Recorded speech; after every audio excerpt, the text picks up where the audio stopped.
Welcome to Talent Instinct, an electrifying space where we dive into how construction business owners revamp their hunt for top-tier talent by instinctivizing their efforts.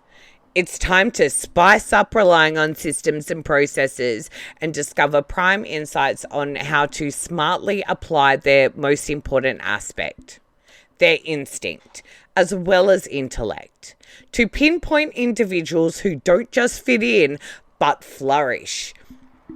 Let's face it, making the right hire for your business has never been more paramount. The stakes of the wrong hire can disrupt performance, profit, culture, and succession planning. Talent Instinct isn't about playing it safe. It's about conquering with calculated instinct.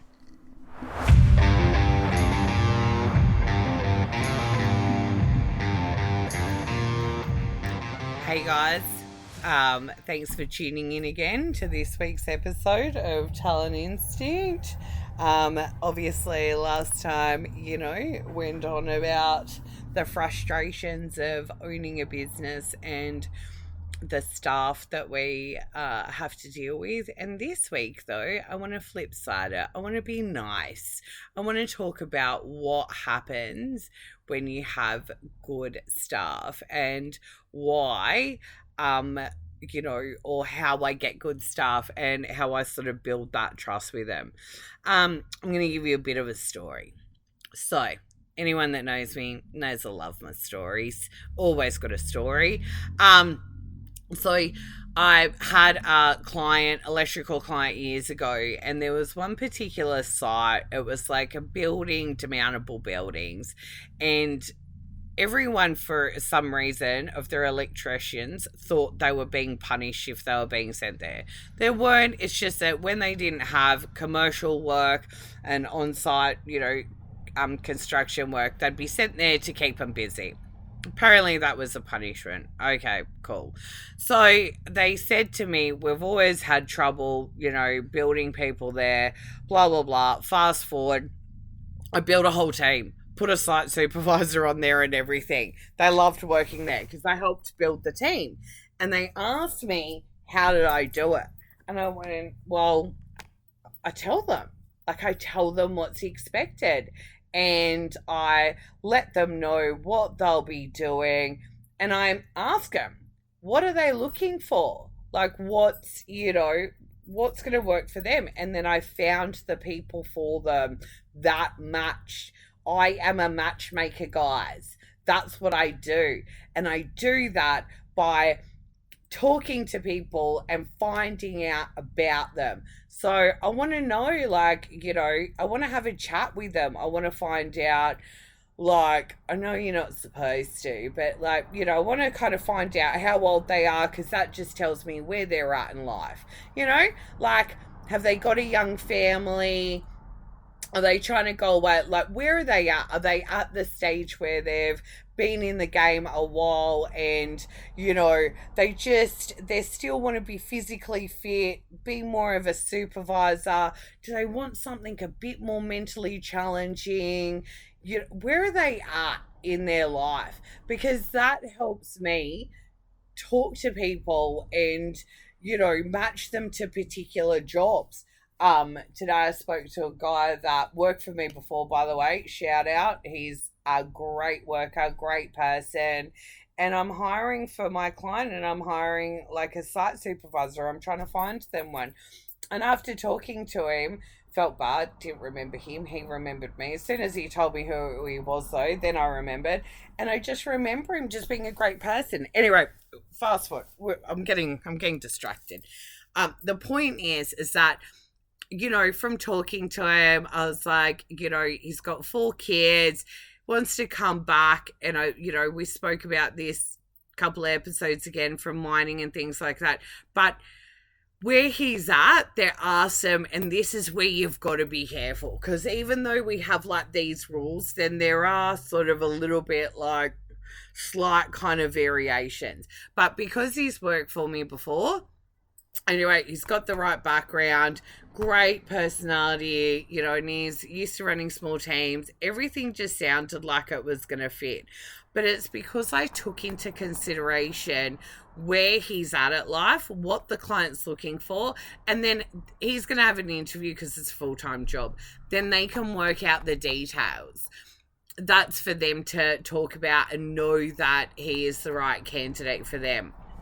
As much as like I can foresee, or I think I know what the client wants, they things are always changing, and so they need to make sure that it's the right person. And obviously it needs to be a personality fit as well.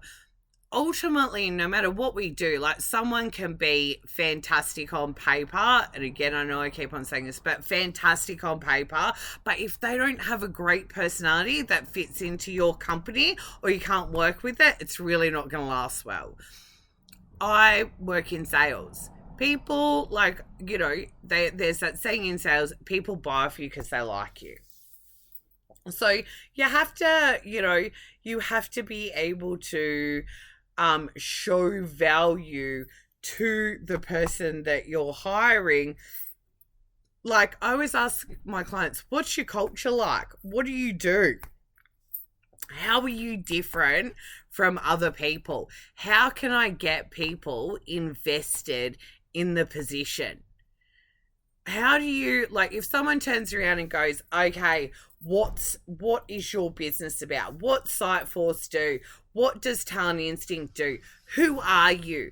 I can rattle that off like the back of my hand, because I know the service that I provide, I know where I'm at, and I know what I do. And I ask you, do you know that? And what do you do for your the good people in your company? Do you know what makes them tick and what makes them happy? Is it going to be barbecues? Are we going to go old school? Is it going to be barbecues? How are you creating this environment where they feel supported? And, some of the time, even getting people, I've seen it happen quite a bit. When we get people that are coming from tier 1, maybe as a project manager, site supervisor, and they're coming from a tier 1, they're used to having contracts administrators, health and safety people, and then they go to, to a smaller company and they don't have that, and they're not supported for the transition. So it's, you sort of have to, like, make sure if you're going to take on, certain people, that you're going to facilitate an environment, no matter what level it is. There's so many different ways to communicate. And again, like, if you know me, I am a massive person about communication. If you have to say it 5 different ways to make sure someone understands and interprets what you're saying in the right way, you can't assume anything. People learn different ways, people communicate different ways, people interpret things different ways. So one size fits all, it's just never going to work. It's not going to make you better as a company if you don't evolve with the times. And again, I say this day in and day out. If you're not evolving with the times and understanding how different generations communicate, how are you possibly going to have the best possible team? Because you're only going to ever be stuck in the same, cookie cutter, we do it the same way, and then you're actually not growing your business. You're not encouraging people to bring anything to the table and bring their ideas.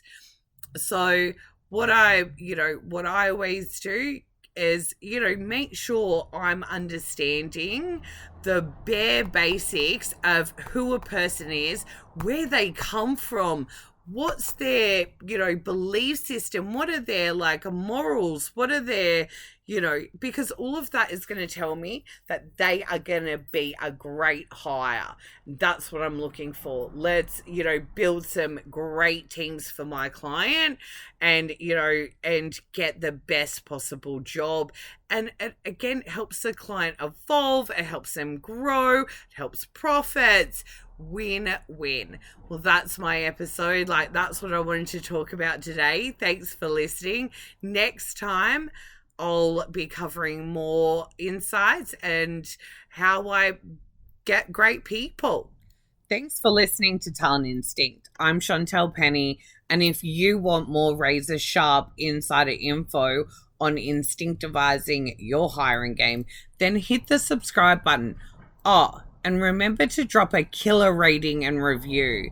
Please don't hold back. Spread the news to fellow construction business owners too. If you want to stay ahead of the curve and soak up all of my content, please do so by stalking us on Talent Instinct and my brainchild Siteforce Recruitment on LinkedIn, Facebook, and Instagram.